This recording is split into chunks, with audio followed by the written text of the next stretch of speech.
কিভাবে বিকাশ account hack করা হয়। সো হ্যালো এভরিওয়ান, আসসালামু আলাইকুম। আমি প্রান্ত আছি আপনাদের সাথে।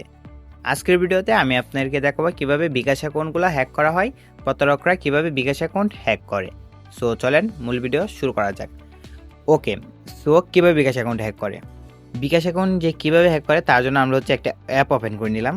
আমরা সিস্টেমটা দেখাবো যে কিভাবে তারা অ্যাকাউন্টগুলো হ্যাক করে। ওকে, সো একটা অ্যাপ ওপেন করার পর এখান থেকে দেখতে পাচ্ছেন যে রিচার্জ নামে একটা আইকন, এই রিচার্জে ক্লিক দিলাম। এরপর দেখতে পাচ্ছেন এখান থেকে কিন্তু দেখেন আমরা বিকাশ এবং নগদ দুইটা অপশন পেয়ে যাচ্ছি। আমরা চাইলে কিন্তু নগদের মাধ্যমে করতে পারবো, মানে এই হ্যাক সিস্টেমটা কিন্তু দুইটাতেই সেমভাবে করা হয়। বিকাশ থেকে করা হয়, নগদ থেকে করা হয়, দুইটাতেই সেম প্রসেসে। সো আমরা বিকাশটা দেখাবো। সো বিকাশ থেকে কীভাবে করে তার জন্য যেখানে যে বিকাশ আছে বিকাশটা সিলেক্ট করে দেয়। সিলেক্ট করার পর এখান থেকে দেখতে পাচ্ছেন যে অ্যামাউন্ট, মানে এন্টার অ্যামাউন্ট, আপনার অ্যামাউন্ট অ্যাড করার জন্য বলতেছে। ধরেন এখান থেকে যদি আমরা 10 টাকা অ্যাড করতে পারবো, সর্বনিম্ন 10 টাকা থেকে একটা অ্যাকাউন্ট থেকে সর্বোচ্চ 1000 টাকা পর্যন্ত একসাথে অ্যাড করতে পারবো। সো এখান থেকে ধরেন আমরা যদি 10 টাকা লিখি, সো 10 টাকা লিখলাম।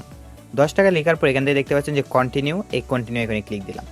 সো কন্টিনিউ এখানে ক্লিক দেওয়ার পর দেখেন এখানে কিন্তু একটা অপশন আছে যে save bKash number for faster recharge, অর্থাৎ অ্যাকাউন্ট নাম্বারটা আমরা সেভ করতে চাই। সো এখানে যদি আমরা ক্লিক দিয়ে সেভ অ্যান্ড কন্টিনিউ দিই, সেক্ষেত্রে কিন্তু আমাদের অ্যাকাউন্টটা সেভ হয়ে যাবে। সো আমরা ধরেন এটা বাদ দিলাম, তারপর এখান থেকে কন্টিনিউ ক্লিক দিলাম।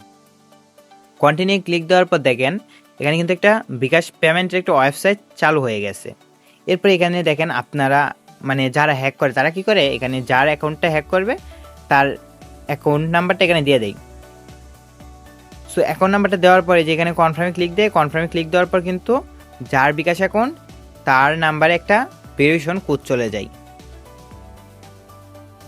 এই যে দেখেন একটা ভেরিফিকেশন কোড কিন্তু আমার এখানে চলে আসছে যে do not share your OTP or PIN with anyone, your bKash OTP for payment.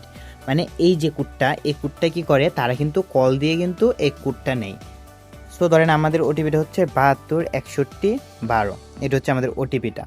So এরপর এটা আমরা কনফার্ম করে দিলাম। কনফার্ম করার পর কি করে, আপনাদেরকে কিন্তু অনেকে কি করে যে এরকম বলে,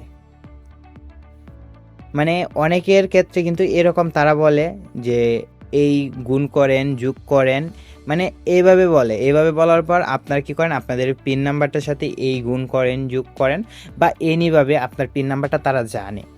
জানার পর কি করে, ধরেন এখান থেকে যে পিনটা দিয়ে দিলেই, আপনার অ্যাকাউন্টে যে পিনটা, সেখানে যদি পিনটা দিয়ে দেয় এবং কনফার্মে দেয়, সেক্ষেত্রে কী হবে, আপনার টাকাটা কিন্তু এখানে চলে আসবে।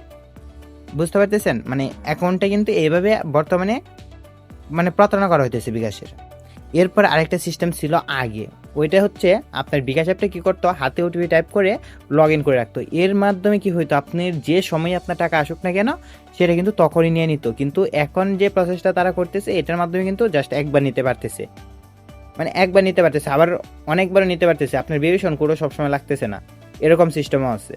সো আমরা এতগুলো আপনাদেরকে বিস্তারিত বলতেছি না, আমরা জাস্ট যে প্রসেসটা সেই প্রসেসটা বলে দিলাম। এখন আপনাদেরকে আরেকটা কথা বলে রাখি, অনেকেই কিন্তু চান যে বিকাশ মার্চেন্ট ক্রিয়েট করতে আমাদের মাধ্যমে, তারা কিন্তু চাইলে আমাদের মাধ্যমে বিকাশ মার্চেন্ট অ্যাকাউন্ট ক্রিয়েট করতে পারেন। এখন এইখানে আরেকটা কথা আছে, আপনারা কিন্তু অনেকেই চান যে ভাই আপনারা কি অ্যাপিআই ক্রিয়েট করে দেন না, বা বিকাশ মার্চেন্টের ড্যাশবোর্ড ক্রিয়েট করে দেন না। ভাই এই কথাটা এই কারণে বর্তমানে বিকাশ মার্চেন্টের যে ড্যাশবোর্ডটা আছে এটা ক্রিয়েট করা যায় না, কেননা ওই ড্যাশবোর্ডের মাধ্যমে কিন্তু এইভাবে প্রতারণাগুলো করা হইতেছে বর্তমানে। তো আসলে সকলে বুঝতে পারছেন। তো এই ছিল মূলত আজকের ভিডিও। তো সকলকে ধন্যবাদ, আসসালামু আলাইকুম। আবারও দেখা হবে নিউ একটি ভিডিওতে। ততক্ষণ ভালো থাকুন, সুস্থ থাকুন এবং বাংলা টেকের সাথেই থাকুন।